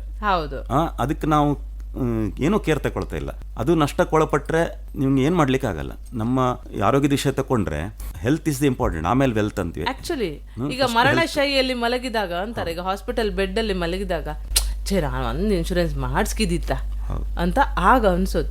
ಪ್ರೆಗ್ನೆಂಟ್ ಆದ್ಮೇಲೆ ನೆನ್ಪತ್ತು ಒಂದು ಇನ್ಶೂರೆನ್ಸ್ ಬೇಕಿತ್ತಲ್ಲ ಅಂತ. ಆದ್ರೆ ಇನ್ಶೂರೆನ್ಸ್ ಹಾಕೊಂಡ್ರೆ ಹೆರಿಗೆ ಪಾಲಿಸಿನೂ ಇದೆ, ಅದು ಹೇಳಲಿಕ್ಕೆ ಸುಮಾರು ವಿಷಯ ಇದೆ. ಹಾಗಾಗಿ ನಾನು ಇವತ್ತು ಇನ್ಸೂರೆನ್ಸ್ ಬಗ್ಗೆ ಮಾತ್ರ ಇವತ್ತು ಹೇಳಿ ನಿಮ್ಗೆ ಹೆಲ್ತ್ ಇನ್ಸೂರೆನ್ಸ್ ಬಗ್ಗೆ ಒಂದು ಪ್ರೋಗ್ರಾಮ್ ತಗೊಳ್ತೇನೆ. ಅಲ್ಲ, ಇದು ಸರಣಿ ಕಾರ್ಯಕ್ರಮ. ಅದರಲ್ಲಿ ಟೋಟಲಿ ಹೆಲ್ತಿನ ಬಗ್ಗೆನೇ ಮಾತಾಡೋದು. ಹೆಲ್ತ್ ಇನ್ಸೂರೆನ್ಸ್ ಅಂದ್ರೆ ಏನು, ಅದು ಯಾವ ಏಜಲ್ಲಿ ತಗೊಳ್ಬೇಕು, ಅಥವಾ ಯಾಕೆ ತಗೊಳ್ಬೇಕು, ತಗೊಳ್ಳೋದು ಏನಾಗ್ತದೆ, ಯಾವ ಕಾಯಿಲೆ ಕೊಡ್ತಾರೆ, ಯಾವುದಕ್ಕೆ ಕೊಡಲ್ಲ, ಎಕ್ಸ್ಕ್ಲೂಷನ್ಸ್ ಯಾವುದಕ್ಕಿದೆ, ಅಥವಾ ನಾಳೆ ಹಾಸ್ಪಿಟಲೈಸ್ಡ್ ಆದಾಗ ಏನು ನಾವು ಮುಂಜಾಗ್ರತೆ ತಗೊಳ್ಬೇಕು, ನಾವು ಆಸ್ ಎ ಒಬ್ಬ ಪಾಲಿಸಿದಾರನಾಗಿ ಏನೆಲ್ಲ ಕರ್ತವ್ಯ ನಮ್ಮದು, ಏನು ಮಾಡಬೇಕು, ಏನು ಕೊಡಬೇಕು ಅದ್ರ ಬಗ್ಗೆ. ಆಮೇಲೆ ಆಲ್ರೆಡಿ ಇರುವಂಥ ಕಾಯಿಲೆ ಕೂಡಲೇ ಕೊಡ್ತಾರಾ ಇಲ್ವಾ, ಅಥವಾ ಅಪಘಾತ ಆದರೆ ಯಾವಾಗ ಕೊಡ್ತಾರೆ, ಹೀಗೆ ತುಂಬಾ ವಿಷಯ ಇದೆ ಹೇಳಲಿಕ್ಕೆ. ನೋ ಕ್ಲೇಮ್ ಬೋನಸ್ ಅಂದ್ರೆ ಏನು, ಅಥವಾ ಅಲ್ಲಿ ಹೆಲ್ತ್ ಚೆಕ್ಅಪ್ ಅಂದ್ರೆ ಏನು, ಅಥವಾ ಅದಕ್ಕೆ ರೀಲೋಡ್ ಆಗುವಂಥದ್ದು. ಒಂದು ಕೆಲವು ಪಾಲಿಸಿ ಇದೆ ನಮ್ಮಲ್ಲಿ, ಎಷ್ಟು ತೆಗೆದ್ರು ಖಾಲಿನೇ ಆಗಲ್ಲ. ಹೌದು, ಒಂದು 5 ಲಕ್ಷದ ಪಾಲಿಸಿ, ಒಂದು 2 ಲಕ್ಷ ತೆಗೆದ್ರಿ, ನಿಮ್ಮಲ್ಲಿ 3 ಅಲ್ಲ, ಮತ್ತೆ ನಾಳೆ ಪುನಃ ಇದೇ ಇದೆ ಅಲ್ಲಿ, ಇನ್ನೊಂದು 4 ತೆಗೆದ್ರಿ, ನಿಮ್ಮ ಲೆಕ್ಕದಲ್ಲಿ ಸುಮಾರು ಆಯ್ತಲ್ಲ. ಇಲ್ಲ ಪುನಃ ಇದೇ ಇದೆ. ಹಾಗೆ ಇನ್ವರ್ಟರ್ ಇದ್ದ ಹಾಗೆ ಎಷ್ಟು ಸಲ ಕರೆಂಟ್ ಹೋದ್ ನಿಮ್ಮನೆ ಕತ್ಲೆ ಆಗಲ್ಲ. ಹಾಗೆ ತುಂಬ ಇದೆ. ಅದೊಂದು ಬೇರೆ ಮಾಡೋಣ. ಇನ್ನು ವೆಹಿಕಲ್ ಇನ್ಸೂರೆನ್ಸ್, ಅದು ಸಹ ಅಷ್ಟೇ ಹೇಳಲಿಕ್ಕೆ ತುಂಬ ಇದೆ. ಅಂದರೆ ಅದು ಇನ್ಸೂರೆನ್ಸ್ ಅಂದರೆ ಅದು ಹೇಳಿ ಮುಗಿಸುವಂಥ ವಿಷಯ ಅಲ್ಲ. ಒಂಥರ ಸಾಗರ, ದೊಡ್ಡ ಸಾಗರ, ಅದರಲ್ಲಿ ಎಷ್ಟು ಆಳ ಅಂತ ಗೊತ್ತಿಲ್ಲ. ಹಾಗೆ ಆಕಾಶ ಥರ ಅಷ್ಟೊಂದು ವಿಶಾಲ. ತಿಳ್ಕೊಳ್ಳೋದು ಇನ್ನೂ ಇದೆ. ನಾವು ಅದರಲ್ಲಿ ಮುಗೀತಂತಿಲ್ಲ. ಕಲಿಯುವಂಥದ್ದು, ತಿಳಿಯುವಂಥದ್ದು ತುಂಬ ಇದೆ. ಅಲ್ಲಿ ವೆಹಿಕಲ್ ಇನ್ಸೂರೆನ್ಸ್ನಲ್ಲಿ ತುಂಬ ವಿಷಯ ಇದೆ ಹೇಳಲಿಕ್ಕೆ. ಯಾವ ಟೈಮಲ್ಲಿ ಅವರು ಕ್ಲೇಮ್ ಕೊಡೋದಿಲ್ಲ, ಹೆಲ್ಮೆಟ್ ಹಾಕ್ತಿದ್ರೆ ಏನಾಗ್ತದೆ, ಸೀಟ್ ಬೆಲ್ಟ್ ಹಾಕಿದ್ರೆ ಯಾವ ಥರ ಆಗ್ತದೆ, ಅಥವಾ RC ಒಂದು ಹೆಸರಲ್ಲಿರೋದು ಇನ್ಸೂರೆನ್ಸ್ ಆಗ ಏನಾಗ್ತದೆ, ರಾಂಗ್ ಸೈಡಲ್ಲಿ ಬಂದರೆ ಏನಾಗ್ತದೆ, ಅಥವಾ ನಾವು ಕೆಪಾಸಿಟಿಗೆ ಜಾಸ್ತಿ ಜನ ಹಾಕೊಂಡು ರೈಡ್ ಮಾಡಿದ್ರೆ ಏನಾಗ್ತದೆ, ನಮ್ಮ ಕಾರನ್ನು ಇನ್ನೊಬ್ಬ ಬಿಟ್ಕೊಂಡು ಹೋಗಿ ಏನಾದ್ರು ಅನಾಹುತ ಮಾಡಿದ್ರೆ ಏನಾಗ್ತದೆ. ವೈಟ್ ಬೋರ್ಡಲ್ಲಿ ನಾವು ಪಬ್ಲಿಕ್ಕನ್ನು ಕೂರಿಸ್ಕೊಳ್ಳೋ, ಅದೆಲ್ಲ ಎಷ್ಟು ಜನಕ್ಕೆ ವಿಷಯ ಗೊತ್ತಿಲ್ಲ. ನಮ್ಮ ಮನೆಯವರಿಗೋಸ್ಕರ ಅದು ವೆಹಿಕಲ್. ನಿಮ್ಮ ಮನೇಲಿ ಕಾರ್ ಇದ್ರೆ ನಿಮ್ಮ ಗಂಡ ಹೆಂಡತಿ ಮಕ್ಳಿಗೆ ಬಿಟ್ಟರೆ ನೀವು ಹೊರಗಿನವನ್ನ ಆಚೀಚಿ ಮನೆಯವ್ರನ್ನ ಕೂತ್ಕೊಂಡು ಹೋಗ್ಲಿಕ್ಕಿಲ್ಲ ರೂಲ್ಸ್ ಪ್ರಕಾರ. ಆಮೇಲೆ ಅಂತ ಕೆಲವರು ಕೊಡ್ತಾರೆ, ಬೇರೆಯವ್ರ ಕಾರ್ ತಗೊಂಡು ಹೋಗುವಂತ ಧರ್ಮಸ್ಥಳಕ್ಕೆ ಹೋಗಿ ಬಾ, ತಿರುಪತಿ ಹೋಗಿ ಬಾ ಅಂತ. ನಮ್ಮ ಕಾರ್ನ ಹೆಚ್ಚು ಓಡಿಲ್ಲ, ಅವ್ನು ಯಾರು ಓಡಿಸ್ಲಿ ಅಂತ ಕೊಡ್ತಾರೆ. ಆಗ ಕ್ಲೇಮೇ ಆಗಲ್ಲ. ಅವನು ಅನ್ನೋನ್ ಪರ್ಸನ್. ಅಂತ ಸಂದರ್ಭಗಳಲ್ಲಿ ತುಂಬಾ ಇದೆ, ತುಂಬಾ ವಿಷಯ ಇದೆ ಹೇಳಲಿಕ್ಕೆ. ಹಾಗಾಗಿ ವೆಹಿಕಲ್ಗೆ ಒಂದು ತುಂಬಾ ಇದೆ. ಅದು ಬೇರೆ, ಹೆಲ್ತ್ ಬೇರೆ. ಹಾಗೆ ಮತ್ತೆ ಅಪಘಾತ ಅಂತೇಳಿ ಬರ್ತದೆ, ಅಪಘಾತ ವಿಮೆ ಅಂತ ಬರ್ತದೆ. ಅದು ಪ್ಯೂರ್ಲಿ ಫಾರ್ ಅಪಘಾತ. ಅದರಲ್ಲಿ ಹೆಲ್ತ್ ಕೊಡಲ್ಲ. ಹೆಲ್ತ್ ಅಂದ್ರೆ ಟೋಟಲ್ ಹೆಲ್ತ್. ಯಾವುದೇ ಕಾರಣದಿಂದ ಒಬ್ಬ ಹಾಸ್ಪಿಟಲೈಸ್ಡ್ ಆದ್ರೆ ಅದು ಕಾರಣ ಬೇಕಾಗಿಲ್ಲ, ಹಲವು ಕಾರಣ ಇದೆ. ಒಂದು ನಾವು ಅದನ್ನು 3 ಸೆಕ್ಷನ್ ಮಾಡ್ತೇವೆ ಸಾಮಾನ್ಯವಾಗಿ. ಒಂದು ಅಪಘಾತ ಆಗಿ ಜನ ಬರುವಂಥದ್ದು, ಅದು ಯಾವಾಗ ಕೊಡ್ತಾರೆ ಅದ್ರ ಬಗ್ಗೆ ತುಂಬ ಹೇಳಲಿಕ್ಕೆ ಇರ್ತದೆ. ನೆಕ್ಸ್ಟ್ ಬರುತ್ತೆ ಜ್ವರ, ಶೀತ, ಹೊಟ್ಟೆ ನೋವು, ವಾಂತಿ ಭೇದಿ, ಕಫ ಬ್ಲಾಕು, ಫುಡ್ ಪಾಯ್ಸನ್, ಕರೋನಾ, ಅದೆಲ್ಲ ಬರುವಂಥದ್ದು. ಇದು ಯಾವಾಗ ಕೊಡ್ತಾರೆ? ಇದು ಸಣ್ಣ ಪುಟ್ಟ ಡಿಸೀಸ್ ಅಂತ. ನೆಕ್ಸ್ಟ್ ಬರುತ್ತೆ ಸರ್ಜರಿಗಳು, ಆಪರೇಷನ್ಸ್ಗಳು. ಅದರಲ್ಲಿ ಮೂಲವ್ಯಾಧಿ, ಕಿಡ್ನಿ ಸ್ಟೋನು, ಹರ್ನಿಯಾ, ಹಾರ್ಟ್, ಕಣ್ಣಿನ ಪೊರೆ ತೆಗೆಯುವುದು, ಗಡ್ಡೆ, ಗಂಟು, ಗುಳ್ಳೆ, ಸಿಸ್ಟು, ದುರ್ಮಾಂಸಲ ತೆಗೆಯೋದು, ಹೈಡ್ರೋಸಿಲ್ಲು, ಅಪೆಂಡಿಸೈಟಿಸು, ಕಿವಿ ಮೂಗು ಗಂಟ್ಲು ಆಪರೇಷನು, ಗರ್ಭಕೋಶ ತೆಗೆಯೋದು, ಕ್ಯಾನ್ಸರು, TB, ಥೈರಾಯ್ಡು, ಲಿವರು, ಹೀಗೆ ಇನ್ನೊಂದು 50-60 ಕಾಯಿಲೆ ಇದೆ. ಇದಕ್ಕೆಲ್ಲ ಯಾವ ಕೊಡ್ತಾರೆ? ಮತ್ತು ಈಗಲೇ ಪಾಲಿಸಿ ಮಾಡುವಾಗಲೇ ಕೆಲವರಿಗೆ BP, ಶುಗರ್ ಇರ್ತದೆ, ಕೊಲೆಸ್ಟ್ರಾಲ್ ಇರ್ತದೆ, ಅಸ್ತಮಾ ಇರುತ್ತೆ. ಈಗ ರನ್ನಿಂಗ್ ಪ್ರಾಬ್ಲಮ್ಸ್, ಈಗಲೇ ಟ್ಯಾಬ್ಲೆಟ್ ತಗೊಳ್ತಾ ಇರ್ತಾರೆ, ಡಾಕ್ಟರ್ ಹೋಗಿ ಬರ್ತಾ ಇರ್ತಾರೆ. ಇನ್ನು ಕೆಲವೊಮ್ಮೆ ಏನಾಗುತ್ತೆ ಅಂದರೆ ಆಲ್ರೆಡಿ ಅವನಿಗೆ ಆಪರೇಷನ್ ಆಗಿದೆ, ಸರ್ಜರಿಗಳು, ಮೂಲವ್ಯಾಧಿ ಆಗಿದೆ, ಕಿಡ್ನಿ ಸ್ಟೋನ್ ಆಗಿದೆ, ಹಾರ್ಟ್ ಪ್ರಾಬ್ಲಮ್ ಅಂದರೆ ಆಪರೇಷನ್ ಆಗಿದೆ, ಒಂದು ಸ್ಟಂಟ್ ಹಾಕಿದ್ದಾರೆ. ಇನ್ನು ಕೆಲವರು ಕಿಡ್ನಿ ಫೇಲರ್ ಆಗಿದೆ, ಇನ್ನೂ ಆಪರೇಷನ್ಸ್ ಆಗಿದೆ ಅವರಿಗೆ. ಅಂಥವರಿಗೆ ಏನು, ಅದಕ್ಕೆಲ್ಲ ಹೇಳಲಿಕ್ಕೆ ತುಂಬ ವಿಚಾರ ಇದೆ. ಅದು ನಾವು ಆ ಸೆಕ್ಷನಲ್ಲಿ ಹೇಳ್ತೀವಿ ಹೆಲ್ತ್ ಬಗ್ಗೆ. ಈಗ ಟೋಟಲ್ ಇನ್ಸೂರೆನ್ಸ್ ಅಂತ ಹೇಳಿದ್ರೆ ಒಂದು ನಷ್ಟವನ್ನು ಪರಿಹಾರ ಕೊಡುವಂಥ. ಅದಕ್ಕೆ ನಾವು ಒಂದು ಇಂಗ್ಲೀಷ್ನಲ್ಲಿ ಕೆಲವು ವರ್ಡಿಂಗ್ಸ್ ಇದೆ. ಇನ್ಸೂರೆನ್ಸ್ ಅಂದರೆ ಫಸ್ಟ್ ಲೆಟರ್ I, ಅದು ಇಂಡೆಮ್ನಿಟಿ ಅಂತ. ಇಂಡೆಮ್ನಿಟಿ ಅಂತ ಹೇಳಿದ್ರೆ ನಷ್ಟ ಪರಿಹಾರ, ಅದು ಅದರ ಅರ್ಥ. ನೀವು ಯಾವುದಕ್ಕೆ ಇನ್ಸೂರೆನ್ಸ್ ಮಾಡಿರ್ತೀರಿ ಅದು ನಷ್ಟಕ್ಕೊಳಪಟ್ಟರೆ ಅದರ ಮೊತ್ತವನ್ನು ನಿಮಗೆ ಪರಿಹಾರ ರೂಪದಲ್ಲಿ ಕೊಡುವಂಥದ್ದು. ಇದು ಇಂಡೆಮ್ನಿಟಿ. ನೆಕ್ಸ್ಟ್ ಬರುತ್ತೆ N ಫಾರ್ ನಾಮಿನಿ. ಅದು ಯಾರಿಗೆ ಕೊಡ್ತೀರಿ ಅಂತ. ನೆಕ್ಸ್ಟ್ ಅದು ನಿಮ್ಮ ನಾಮಿನಿ ಕೊಡುವಂಥದ್ದು. ಮದುವೆ ಆದಿದ್ದರೆ ಅವನ ಹೆಂಡತಿನ ನಾಮಿನಿ ಮಾಡಬೇಕು. ಮದುವೆ ಆಗದಿದ್ದಲ್ಲಿ ತಂದೆ ಅಥವಾ ತಾಯಿ ಅಂದರೆ ರಕ್ತ ಸಂಬಂಧಿ ನಾಮಿನಿ ಮಾಡಬೇಕು. ಇಲ್ಲಿ ನಾವು ಯಾರನ್ನೋ ನಾಮಿನಿ ಮಾಡುವಂಗಿಲ್ಲ. ನಿಮಗೆ ಸಂಬಂಧ ಇಲ್ಲದ ಯಾವುದೋ ಒಬ್ಬ ಸ್ನೇಹಿತೆಯನ್ನು ನಾಮಿನಿ ಇಲ್ಲ, ಕೊಡುವುದೂ ಇಲ್ಲ. ಸಂಬಂಧವೇ ಇರಬೇಕು, ಸಂಬಂಧ ರಕ್ತ ಸಂಬಂಧಿ ಆಗಿರ್ಬೇಕು ಅವರು. ಅಂದರೆ ಅಲ್ಲಿ ಪರ್ಪಸ್ಲಿ ಮಾಡಿದ್ದಂತ ಆಗ್ತದೆ. ಕೆಲವರು ಏನು ಮಾಡ್ತಾರೆ, ಸ್ನೇಹಿತರನ್ನ ಇನ್ಸೂರೆನ್ಸ್ ಮಾಡಿಸಿ ಅವರೇ ದುಡ್ಡು ಹಾಕಿ ಅವರೇನಾದರೂ ಮಾಡಿ ಆ ಪರಿಹಾರ ಅಂತ ತಗೊಳ್ತಾರೆ. ಈ ಕೆಲಸ ಓನರ್ ಏನು ಮಾಡ್ತಾರೆ, ಕೆಲವು ಕೆಲಸಗಾರರು ಹೇಳಿದ್ ಕೇಳೋದಿಲ್ಲ. ಮನೆ ಕೆಲಸದವರು ಇರಲಿ, ಫ್ಯಾಕ್ಟ್ರಿ ಕೆಲಸದವರು ಇರಲಿ, ಅವನನ್ನು ತೆಗಿಬೇಕು, ಓಡಿಸ್ಬೇಕು, ಹೋಗ್ತಾ ಇಲ್ಲ. ಅವನು ಕೊಂದು ಬಿಟ್ರೆ, ಸತ್ತರೆ, ಅವನು ಎಲ್ಲ ಬಿದ್ದು ಸತ್ತ, ಕರೆಂಟ್ ಶಾಕ್ ಸತ್ತ ಅಂತ ಮಾಡಿಬಿಟ್ರೆ ಅವನು ಒಂದು ಪೀಡೆ ತೊಲಗಿತ್ತು. ಜೊತೆಗೆ ಪರಿಹಾರ ನಮ್ಗೆ ಸಿಕ್ತಲ್ಲ ಅಂತ ಮೊದಲು ಮಾಡ್ತಿದ್ರು. ಇದು ಆಗಿದೆ ಮೊದಲೆಲ್ಲ. ಅದ್ರ ಮೇಲೆಲ್ಲ ಚೇಂಜಸ್ ಆಗಿದೆ. ನಾಮಿನಿ ನಾವು ಯಾರ್ಯಾರನ್ನೋ ಹಾಕುವಂಗಿಲ್ಲ, ನಮ್ಮ ಬ್ಲಡ್ ರಿಲೇಟಿವ್ಸ್ ಆಗ್ಬೇಕು ಅಥವಾ ನಮ್ಮ ಜೀವನ ಸಂಗಾತಿ. ಹೌದು, ಅಷ್ಟೇ ಆಗ್ಬೇಕು. ಅದು ಜೀವನ ಸಂಗಾತಿ ಆಯ್ಕೆ ಮದುವೆ ಆಯ್ಕೆ ಲಿವ್ ಇನ್ ರಿಲೇಶನ್ಶಿಪ್ ಅಲ್ಲಿ ಆತಿಲ್ಲ. ಇಲ್ಲ, ಅದೆಲ್ಲ ಆಗುದಿಲ್ಲ. ಮದುವೆ ಆಯ್ಕೆ ಆದ ಗಂಡನೇ ಅಥವಾ ಹೆಂಡತಿ ಆಗ್ಬೇಕು. ಹೌದು, ಅಲ್ಲಿ ಮತ್ತೆ 2-3 ಹೆಂಡತಿ ಇರ್ತದೆ ಕೆಲವರಿಗೆ. ಅದು ಆವಾಗ ಅಲ್ಲಿ ನಾವು ಯಾವುದನ್ನು ನಾಮಿನಿ ಹಾಕಿದ್ರೆ ಅವರಿಗೆ ಕೊಡ್ತಾರೆ. ಯಾರ ಹೆಸರಿದೆ. ಹೌದು, ಮೊದಲು ನಾಮಿನಿ ಇರ್ಲಿಲ್ಲ, ಆಗ ಗಲಾಟೆ ಆಗ್ತಿತ್ತು. ಎಲ್ಲರೂ ಬರಡಿ ಬರ್ತಿದ್ರು, ನಾನು ಅವಳ ಹೆಂಡತಿ, ನಾನು ಅವನ ಹೆಂಡತಿ, ನನಗೆ ಕೊಡಿ ಅಂತ ಬರ್ತಿದ್ರು. ಹಾಗಾಗಿ ನಾಮಿನಿ ಕಾಲಮಿಗೆ ಎಲ್ಲದರಲ್ಲಿ, ಬ್ಯಾಂಕಲ್ಲಾಗಲಿ ಎಲ್ಲಾಗಲಿ ಎಲ್ಲೋದ್ರೂ ನಾಮಿನಿ ಹಾಕಿ ಅಂತಾರೆ. ಆದರೆ ಒಂದಿದೆ, ಅಲ್ಲಿ ಸ್ವಲ್ಪ ಕಿರಿಕಿರಿ ಇದೆ. ಈಗ ಒಬ್ಬ ಮದುವೆ ಆಗದಿದ್ದ ಒಬ್ಬ ವ್ಯಕ್ತಿ ಏನು ಮಾಡ್ತಾನೆ, ತಾಯಿ ಹೆಸರನ್ನು ಹಾಕಿರ್ತಾನೆ ಅಲ್ವಾ. ನೆಕ್ಸ್ಟ್ ಇಯರ್ ಅವನಿಗೆ ಮದುವೆ ಆಗಿತ್ತು, ಅವನು ಚೇಂಜ್ ಮಾಡಲ್ಲ, ಅವ್ನು ನೆನಪಿರಲ್ಲ, ಅವನಿಗೆ ಅದೇ ಇನ್ಸೂರೆನ್ಸ್ ಮುಂದೆ ಹೋಗ್ತಾ ಇರ್ತದೆ. ನಂತರ ಕ್ಲೇಮ್ ಆಗುವಾಗ ಅಲ್ಲಿ ಏನು ಮಾಡ್ತಾರೆ, ಈಗ ಕೋರ್ಟ್ ಏನು ಹೇಳ್ತಂದ್ರೆ ಅರ್ಧ ಮಾಡಿಕೊಡಿ ಅಂತಾರೆ. ಅಂದರೆ ತಾಯಿ ಹೆಸರು ಮಾಡಿದ್ರೆ ಹೆಂಡತಿಗೆ ಏನು ಮಾಡೋದು, ಈಗ ಆಗ ಅರ್ಧ ತಾಯಿಗೆ ಅರ್ಧ ಹೆಂಡತಿಗೆ ಅಂತ. ಇನ್ನು ಕೆಲವು ಕೇಸಲ್ಲಿ ತಾಯಿ ಡೆತ್ ಆದಾಗ ತಾಯಿ ಹೆಸರಲ್ಲಿ ಇನ್ಶೂರೆನ್ಸ್ ಇದ್ದರೆ ಮಾಡಿದಿದ್ರೆ ನಾನು ಕಟ್ಟಿರ್ಬೋದು. ಆದರೆ ಉಳಿದ ಅಣ್ಣ ತಮ್ಮಂದ್ರು ಅಕ್ಕಂದಿರೆಲ್ಲ ಇರ್ತಾರಲ್ಲ, ಅವರೆಲ್ಲ ಸಮಪಾಲು ಕೊಡ್ಲಿಕ್ಕಿದೆ. ನನ್ನ ಹೆಸರಿದೆ ನನಗೊಬ್ಬನಿಗೆ ಕೊಡ್ಲಿಕ್ಕಿಲ್ಲ, ಕಟ್ಟಿದ್ದು ನಾನು ಪ್ರೀಮಿಯಮ್.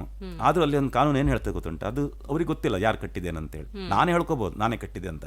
ಆದ್ರೆ ಕಾನೂನು ಏನು ಹೇಳ್ತದೆ, ನೀವು ಬೇಕಂತ ಮಾಡಿರ್ಬೋದು, ಅವ್ರಿಗೆ ತಿಳಿದಂತೆ ನೀವು ಅಮ್ಮ ಅಥವಾ ಯಾರೋ ಮನೆಯಲ್ಲಿರೋ ಯಾರೊಬ್ಬ ಹಿರಿಯರು ಸಾಯ್ತಾರೆ ಅನ್ನುವ ಗೊತ್ತಿರುವಾಗ ನೀವು ಇನ್ಸೂರೆನ್ಸ್ ಮಾಡಿ ಹಣ ಕಟ್ಟಿ ಪೂರ ನಾನು ತಗೊಳ್ಳುವ ಅಂತೇಳಿ, ಅದು ತಾಯಿಯ ಆಸ್ತಿ, ಅದು ತಾಯಿಯ ಪರಿಹಾರ, ಅದನ್ನು ಎಲ್ಲ ಮಕ್ಕಳಿಗೆ ಹಂಚಿಕೊಡ್ಬೇಕು ಅಂತಿದೆ. ನಾಮಿನಿ ನೀವು ಹಾಕಿದ ತಕ್ಷಣ ಅವ್ರಿಗೆ ಹೋಗೋದಿಲ್ಲ, ಅದೇ ನಾಮಿನಿ. ಆಮೇಲೆ ಇನ್ನೊಂದು ಎಸ್ ಫಾರ್ ಸೆಕ್ಯೂರಿಟಿ. ಇಲ್ಲಿ ಒಂದು ರಕ್ಷಣೆ, ಒಂದು ನಿಮ್ಗೆ ಏನಂತ ಹೇಳಿದ್ರೆ ನಾನೇನೋ ಮಾಡಿದ್ದೇನೆ ಎಂಬ ಒಂದು ಮಾನಸಿಕವಾಗಿ ಒಂದು ರಕ್ಷಣೆ ಇದೆ ನನಗೆ ಅಂತ, ನಿಮ್ಗೊಂದು ತಂದೆ ತಾಯಿಯ ರಕ್ಷಣೆ ಇದೆ ಅನ್ನೋವಾಗ ಸ್ವಲ್ಪ ಧೈರ್ಯ ಜಾಸ್ತಿ ಅಲ್ವಾ. ಅದೇ ಥರ ಇನ್ಸೂರೆನ್ಸ್ ಒಂದು ರಕ್ಷಣೆ ಇದೆ ಅಂತ, ನನ್ನ ರಕ್ಷಣೆಗೆ ಯಾರೋ ಒಬ್ರು ಇದ್ದಾರೆ, ನನ್ನ ಫ್ಯಾಕ್ಟ್ರಿಗೋ ನನ್ನ ವೆಹಿಕಲ್ಗೋ ಏನಾದರೂ ಒಂದು ಪರಿಹಾರಕ್ಕೆ ಒಬ್ರು ಇದ್ದಾರೆ ಅನ್ನೋ ಒಂದು ಮಾನಸಿಕ ನೆಮ್ಮದಿ ಇರುತ್ತೆ. ನೆಕ್ಸ್ಟ್ ಬರುತ್ತೆ ಯು ಫಾರ್ ಅನ್ಎಕ್ಸ್ಪೆಕ್ಟೆಡ್ ಸರ್ಕಮ್ಸ್ಟೆನ್ಸಸ್. ಕೆಲವು ಪರಿಸ್ಥಿತಿಗಳು ಅದು ಅನಿರೀಕ್ಷಿತವಾಗಿ ಬರ್ತದೆ, ಅಂಥ ಸಂದರ್ಭದಲ್ಲಿ ಎಲ್ಲದಕ್ಕೂ ಕವರ್ ಮಾಡ್ತಾರೆ. ಅದಕ್ಕಿಲ್ಲ ಇದಕ್ಕಿಲ್ಲ ಹೇಳುವಂಗಿಲ್ಲ. ಭೂಕಂಪ ಆದರೂ ಕೊಡಬೇಕು, ನೆರೆ ಬಂದರೂ ಕೊಡಬೇಕು, ಕಳ್ತನ ಅದು. ಇವನ್ ಇಲಿ ಕಚ್ಚಿ ಮೊನ್ನೆ ಒಂದು ಕೇಸ ನನಗೆ ಆಶ್ಚರ್ಯ ಆಯಿತು. ಕಾರ್ ಇಟ್ಟಿದ್ದವನು ಇಲಿ ಇದೆಯಲ್ಲ ಮನೆಯಿಂದ ಹೊರಗಿಡೋದು ಕಾರ್, ಅದನ್ನು ಕಳ್ತನ ಅಲ್ಲ, ಬೆಂಕಿ ಬಿದ್ದಿದ್ದಲ್ಲ, ಏನೂ ಅಲ್ಲ, ಹೆಗ್ಗಣ. ಅದು ಎಲ್ಲ ಕಟ್ ಮಾಡಿ ಒಳಗಿದೆಲ್ಲ ಮ್ಯಾಟ್ ಎಲ್ಲ ಕಟ್ ಮಾಡಿ ವೈರ್ ಎಲ್ಲ ಕಟ್ ಮಾಡಿ ಸುಮಾರು ಖರ್ಚು ಬಂತವನಿಗೆ, ಅದಕ್ಕೂ ಪರಿಹಾರ ಕೊಟ್ಟಿದ್ದಾರೆ, ಅದು ಕೊಡ್ತಾರೆ. ಅಂದರೆ ಅದು ಅನ್ಎಕ್ಸ್ಪೆಕ್ಟೆಡ್ ಸರ್ಕಮ್ಸ್ಟೆನ್ಸಸ್. ಹಾಗೆ ಒಂದು ಆಕ್ಸಿಡೆಂಟ್ ಅಂದ ತಕ್ಷಣ ವೆಹಿಕಲ್ ಹೊಡೆದೇ ಆಗಬೇಕು ಅದೆಲ್ಲ ಇಲ್ಲ. ಅಲ್ಲಿ ಅಂತೂ ಟೋಟಲ್ ನಿಮ್ಮ ಸೊತ್ತಿಗೆ ಹಾನಿಯಾಗಿದೆ. ಅದರಲ್ಲಿ ಮತ್ತೆ ತುಂಬ ವೆರೈಟಿ ಇದೆ. ಫಸ್ಟ್ ಪಾರ್ಟ್ ಅಂದ್ರೇನು, ಅದು ಕಾಂಪ್ರೆನ್ಸಿವ್ ಅಂತೀವಿ. ಥರ್ಡ್ ಪಾರ್ಟಿ ಅಂದ್ರೇನು, PA ಅಂದ್ರೇನು, ಅಥವಾ ವಿದಿನ್ ಟೈಮ್ನೊಳಗೆ ನಾವು ರಿನ್ಯೂವಲ್ ಮಾಡಿದ್ರೆ ಏನಾಗ್ತದೆ. DL ಇರುತ್ತೆ ನಿಮ್ಮ ಹತ್ರ, DL ಇದ್ದಾಗ ನೀವು ರಿನ್ಯೂವಲ್ ಮಾಡಲ್ಲ, ಯಾಕಂದ್ರೆ 10 ವರ್ಷಕ್ಕೋ 20 ವರ್ಷಕ್ಕೆಲ್ಲ ಕೊಡ್ತಾರೆ ಸಣ್ಣ ಏಜಲ್ಲಿ, ಕಡೆ ಬೇಗ ಬೇಗ ಮಾಡ್ತಾರೆ. ಆವಾಗ ಏನಾಗುತ್ತೆ, ಅದೇ ಟೈಮಲ್ಲಿ ಆಕ್ಸಿಡೆಂಟ್ ಆಗ್ತದೆ, ನಿಮ್ಗೆ ನೆನಪಿಲ್ಲ DL ರಿನ್ಯೂ, ಆಗ ಏನಾಗ್ತದೆ. ಹಾಗೆ ತುಂಬ ವಿಷಯ ಅದರಲ್ಲಿ ಬರ್ತದೆ. ಆಮೇಲೆ ನೆಕ್ಸ್ಟ್ ಬರುತ್ತೆ again or for risk, any kind of risk.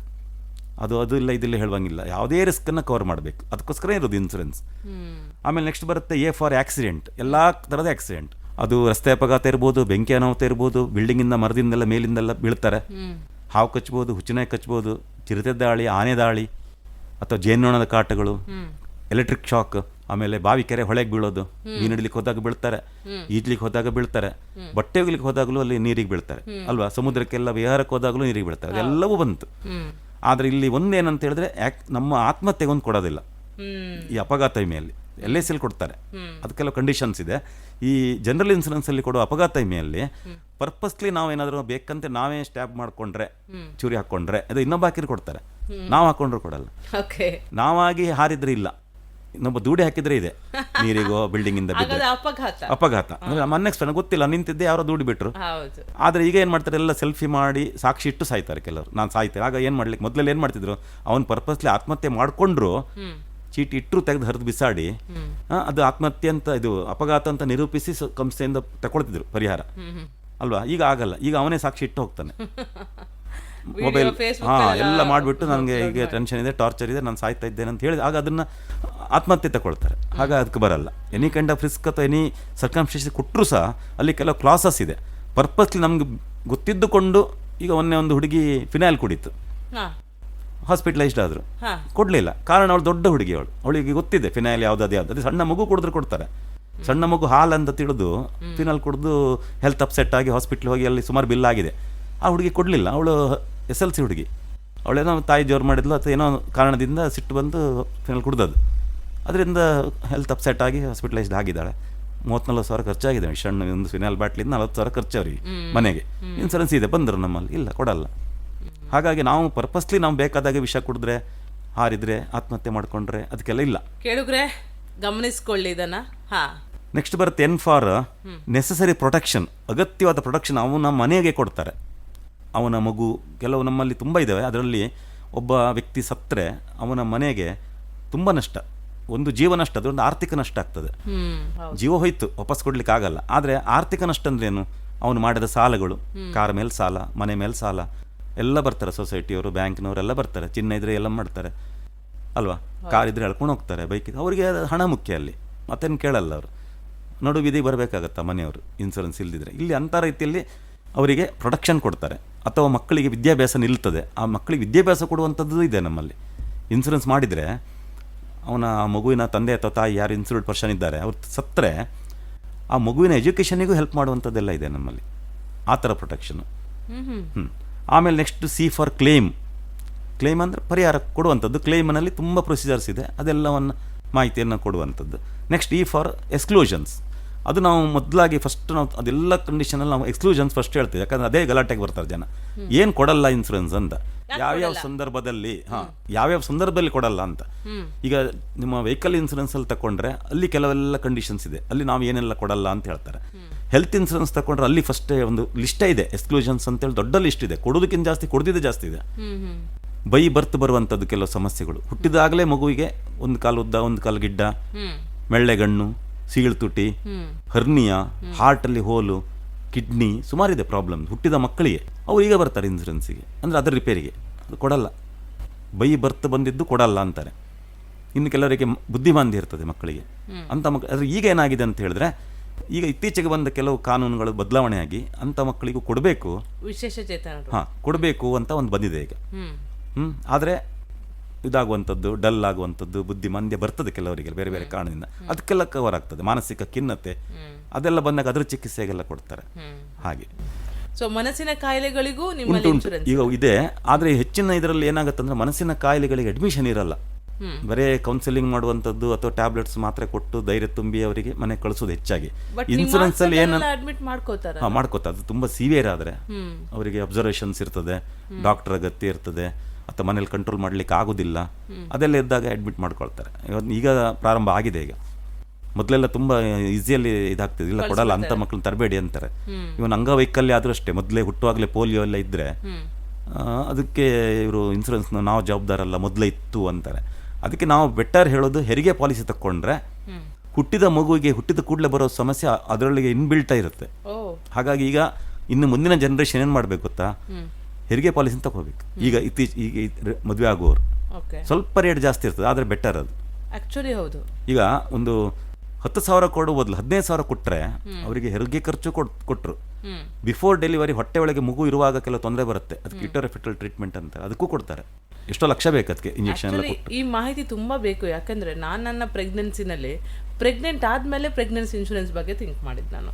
ಆಗ ಅವ್ರು ಹೇಳಿದ್ರು, ಆಲ್ರೆಡಿ ಪ್ರೆಗ್ನೆಂಟ್ ಆಗಿದ್ದೀರಿ ನೀವು, ಇದಾಗುದಿಲ್ಲ ಹೆಲ್ತ್ ಇನ್ಶೂರೆನ್ಸ್ ಎಲ್ಲ, ನಾನು ನಿಮ್ಗೆ ಇದು ಮಾಡ್ಕೊಳ್ಬಹುದು, ಇನ್ನೊಂದು ಮಗುಗೆ ಹೆಲ್ಪ್ ಆಗ್ತದೆ. ಮತ್ತೆ ಈ ಪ್ರೆಗ್ನೆನ್ಸಿಗೆ ಹೆಲ್ಪ್ ಆಗದಿದ್ರೆ ಇನ್ನು, ಯಾಕಂದ್ರೆ 2 years ವೇಟಿಂಗ್ ಪೀರಿಯಡ್ ಇದೆ ಅದರಲ್ಲಿ.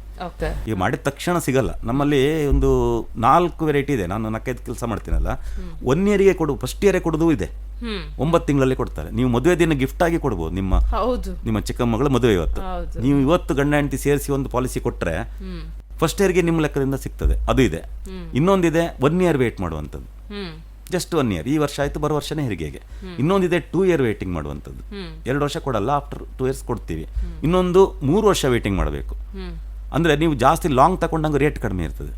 ನಿಮಗೆ ದಿಢೀರ್ ಬೇಗ ಬೇಕು ಅಂದರೆ ಒಂದು ರೇಟು, ಸ್ವಲ್ಪ ಸ್ಲೋ ಆಗಿ ತೊಂದರೆ ಇಲ್ಲ. ನಮಗೆ ಒಂದು ಚಿಕ್ಕ ಮಗು ಇದೆ. ಈ ಪ್ರೆಗ್ನೆನ್ಸಿನೆಲ್ಲ ನೀವು ಹೆಂಗೆ ಅಷ್ಟು ಪ್ಲಾನ್ ಮಾಡ್ಕೊಂಡು ಯು ಕಾಂಟ್ ಕನ್ಸೀವ್ ಅಲ್ಲ? ಈಗ ನನಗೆ ಅಲ್ಲ, ಅಂದ್ರೆ ಸಣ್ಣ ಏಜ್ ಅಲ್ಲಿ ಮದುವೆ ಆಗ್ತಾರೆ ಕೆಲವರು. ಹುಡುಗಿಗೆ ಇನ್ನು 25-26 ವರ್ಷ. ಆಗ ಅವ್ರು ಹೆಚ್ಚಾಗಿ ಸಣ್ಣ ಏಜ್ನವ್ರು ಅಷ್ಟು ಬೇಗ ಫಸ್ಟ್ ಮಗುನ ಫಸ್ಟ್ ಬೇಗ ಮಾಡ್ಕೊಳ್ಳೋದಿಲ್ಲ, ಅಥವಾ ಜಾಬ್ ಅಲ್ಲಿ ಇರ್ತಾರೆ ಸ್ವಲ್ಪ ದಿನ. ಬಟ್ ಹೆಚ್ಚಿನ ಸಂದರ್ಭದಲ್ಲಿ ಪ್ರೆಗ್ನೆನ್ಸಿ ಅನ್ನೋದು ನಮ್ಮ ಪ್ಲಾನ್ ಪ್ರಕಾರನೇ ಆಗೋದಿಲ್ಲ. ನೀವು ಎಷ್ಟೇ ಪ್ಲಾನ್ ಮಾಡಿ, ಎಷ್ಟೇ ಡಾಕ್ಟರ್ಸ್ ಹೆಲ್ಪ್ ತಗೊಳ್ಳಿ, ಸಮಟೈಮ್ಸ್ ಇಟ್ ಹ್ಯಾಪನ್ಸ್. ಸಮಟೈಮ್ಸ್ ನಂಗೆ ಬೇಕಂದ್ರೂ ಆಗೋದು ಇಲ್ಲ. ಕೆಲವರು ಹೇಳ್ತಾರೆ ಫಸ್ಟ್ ಒಂದು ಮಗು ಬೇಗ ಆಗಲಿ ಅಂತಾರೆ. ಹೌದು ಅಲ್ವಾ, ಆಮೇಲೆ ನೋಡೋಣ ಅಂತಾರೆ. ಬಟ್ ಯಾವುದು ಬೇಕು ಅನ್ನೋದ್ರಲ್ಲಿ ಆಗೋದಿಲ್ಲ, ನಾನು ಅನ್ಕೊಂಡು. ಅದು ಕರೆಕ್ಟ್, ಅದು ಆಯಾ ಟೈಮಿಗೆ ಆಗುವಂಥದ್ದು. ಆದ್ರೂ ಅದು ಮಾಡ್ಕೊಂಡ್ರೆ ಬರೀ ಹೆರಿಗೆಗೆ ಮಾತ್ರ ಅಲ್ಲ, ಅದು ಎಲ್ಲದಕ್ಕೂ ಕೊಟ್ಟು ಆ ಜೋಡಿಗೆ, ಹೆರಿಗೆ ಪಾಲಿಸಿ ತಗೊಂಡ ಜೋಡಿಗೆ ಎಲ್ಲ ರೀತಿಯ ಅಪಘಾತಗಳಿಗೆ, ಎಲ್ಲ ರೀತಿಯ ಜ್ವರ, ಶೀತ, ಹೊಟ್ಟೆ ನೋವು, ವಾಂತಿ ಎಲ್ಲ ರೀತಿಯ ಸರ್ಜರಿ ಕೊಟ್ಟು ಹೆರಿಗೆ ಕೊಡುವಂಥದ್ದು. ಅದಕ್ಕೆ ಮಾತ್ರ 2 years ವೇಟಿಂಗ್ ಪೀರಿಯಡ್. ಅದೇ ನೀವು 9 ತಿಂಗಳು ತಗೊಂಡ್ರೆ ನಿಮ್ಗೆ ಎಲ್ಲದೂ ಕೊಟ್ಟು 9 ತಿಂಗಳ ಹೆರಿಗೆ ಕೊಡ್ತಾರೆ, ಸ್ವಲ್ಪ ಕೊಡ್ತಾರೆ, ಹೆಚ್ಚು ಕೊಡಲ್ಲ. ಆದ್ರೂ ಕೊಡ್ತಾರಲ್ವಾ, ನೀವು ಕೊಟ್ಟ ಹಣಕ್ಕೆ ಮೋಸ ಇಲ್ಲ ಅಲ್ವಾ? ಈ ಪ್ರೆಗ್ನೆನ್ಸಿ ಇನ್ಶೂರೆನ್ಸ್ ಬಗ್ಗೆ ನಾವು ಇನ್ನೂ ಡೀಟೇಲ್ ಆಗಿ ಮಾತಾಡಬೇಕು. ಅದ್ರ ಬಗ್ಗೆ ನಾನು ಲೇಖನನ್ನು ತುಂಬಾ ಬರೆದಿದೆ. ನಾವು ವಾಟ್ಸಪ್ಪಲ್ಲೆಲ್ಲ ಜನರಿಗೆ ಹಾಕ್ತಾ ಇರ್ತೇವೆ. ಹೆರಿಗೆ ಪಾಲಿಸಿಯನ್ನು ಯಾವುದಿದೆ ಅಂತ, ಇನ್ಸೂರೆನ್ಸ್ ಅದು ಯಾವುದೇ, ಖಂಡಿತವಾಗ್ಲೂ ಈ ನಾಲೆಜ್ ಬೇಕು. ತುಂಬಾ ಕಂಪನಿಗಳಿದ್ದಾವೆ, ಒಂದೊಂದು ಕಂಪ್ನಿ ಒಂಥರ ರೂಲ್ಸ್ ಇದೆ. ನಾವು ಅವರಿಗೆ ಯಾವ್ದು ಬೇಕು ಅದನ್ನು ಮಾಹಿತಿಯನ್ನು ಕೊಟ್ಟು, ಎಲ್ಲಿ ಒಳ್ಳೇದು, ಯಾವುದು, ಎಷ್ಟು ರೇಟು, ಎಷ್ಟು ಕೊಡ್ತಾರೆ, ಮತ್ತೆ ನೋಡಿ ಹುಟ್ಟಿದ ಕೂಡಲೇ ಬರುತ್ತಲ್ಲ ಪ್ರಾಬ್ಲಮ್ಸ್, ಹಾರ್ಟ್ ಇದು, ಕಿಡ್ನಿ, ಅದಕ್ಕೂ ಕೊಡ್ತಾರೆ ಮಗುವಿಗೆ. ಆಯ್ತಾ?